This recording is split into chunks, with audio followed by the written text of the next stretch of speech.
Quelque chose est en train de changer à Rome, et ceux qui connaissent la liturgie l'ont immédiatement compris.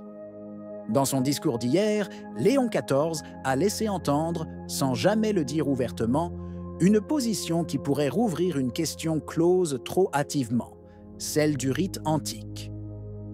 Un détail, une phrase, un ton, et le monde traditionnaliste s'est mis à écouter.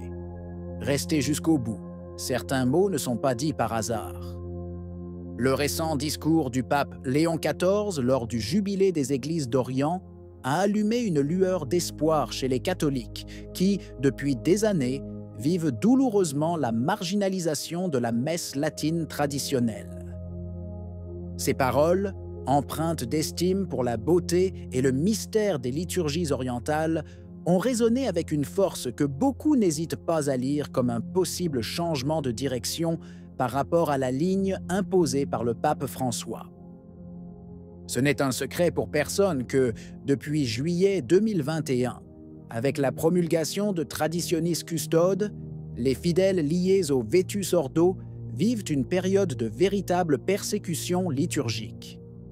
L'obligation d'utiliser exclusivement les livres promulgués par les papes Paul VI et Jean-Paul II a imposé une uniformité rigide, éteignant les espoirs de ceux qui voyaient dans la réforme de Benoît XVI un pas vers la réconciliation des deux formes du rite romain. Dans ce contexte, l'intervention de Léon XIV apparaît comme un signal à contre-courant. Il ne parlait pas directement de la messe tridentine, mais il le faisait indirectement, à travers le langage de la tradition, de la beauté non manipulée, du mystère comme élément central de l'expérience liturgique.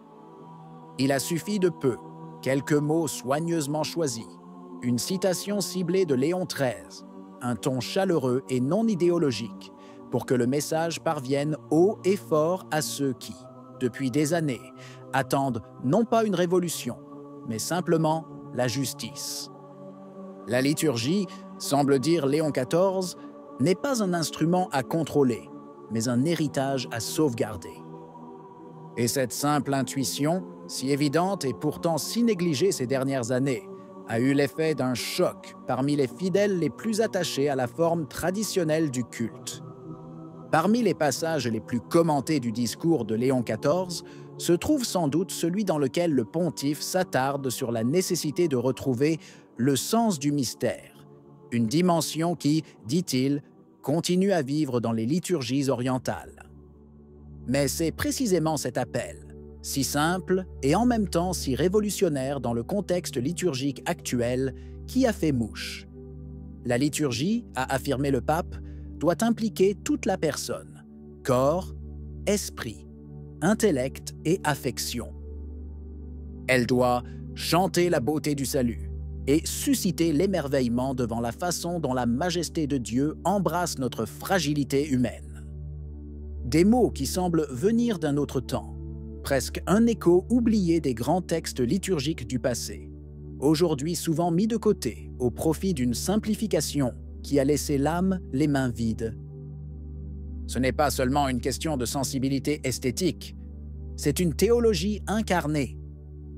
Car là où le mystère est diminué, là où le symbolisme est expliqué jusqu'à l'épuisement, là où le rituel est comprimé au nom de l'efficacité, là se perd le sens du sacré.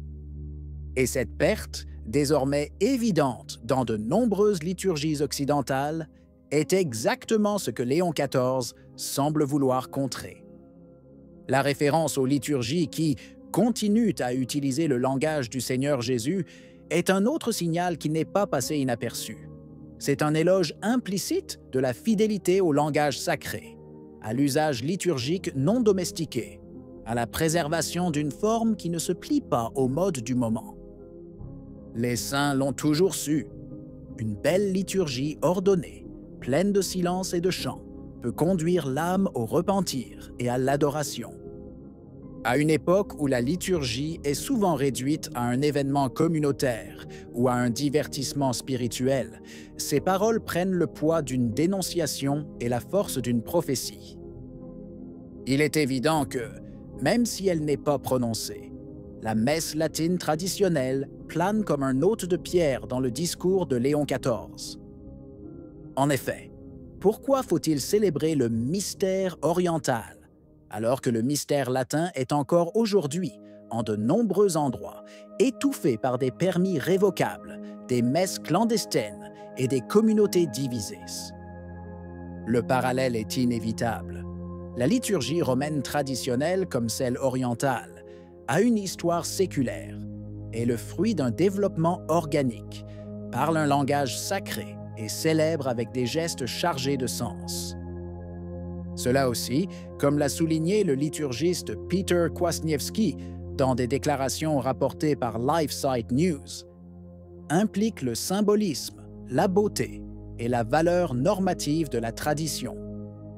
Si ces qualités sont reconnues et louées chez l'un, pourquoi continuent-elles à être niées chez l'autre? La question brûle sur les lèvres de nombreux fidèles qui, las de justifier leur fidélité à la tradition, attendent désormais que ces paroles solennelles soient suivies d'actes concrets. Kwasniewski a clairement exprimé une pensée qui s'est depuis longtemps insinuée dans le monde traditionnaliste.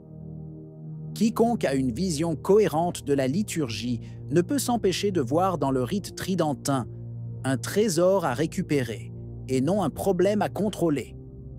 À l'atmosphère d'attente s'ajoutent les rumeurs de plus en plus insistantes, selon lesquelles Léon XIV lui-même aurait célébré la messe selon le rite latin traditionnel, à une époque insoupçonnée et bien avant son élection au trône de pierre. Aucune confirmation officielle n'est encore venue du Vatican, mais selon ce qui a été rapporté par LifeSite News, il existe des témoignages non isolés qui indiquent comment, au cours des années passées à la curie, le cardinal de l'époque avait une relation non marginale avec le Vetus Ordo. Si cela se confirmait, ce serait un détail qui serait tout sauf secondaire. Non pas une simple sympathie, mais une familiarité concrète avec le rite que beaucoup, même aujourd'hui, doivent vivre dans l'ombre et au milieu de 1000 obstacles. Et si cela devait se confirmer, cela changerait la donne. Car un pape qui a connu de l'intérieur la puissance transformatrice de la messe tridentine ne peut ignorer longtemps les demandes de ceux qui la vivent, comme une source de grâce, et non comme un obstacle à la communion. Ce serait la première fois, après des décennies, qu'un pontife capable de regarder la tradition non pas avec suspicion ou tolérance, mais avec une paternité authentique, s'assiérait sur le trône de pierre. Les mots ont été dits, les signaux envoyés. Il ne reste plus qu'à attendre. Si Léon XIV connaît et aime réellement la liturgie traditionnelle, les faits le montreront bientôt. Le monde catholique reste dans l'attente, et cette fois, avec espoir. Qu'en penses-tu? Si vous avez aimé la vidéo, commentez. Amen. Que Dieu vous bénisse.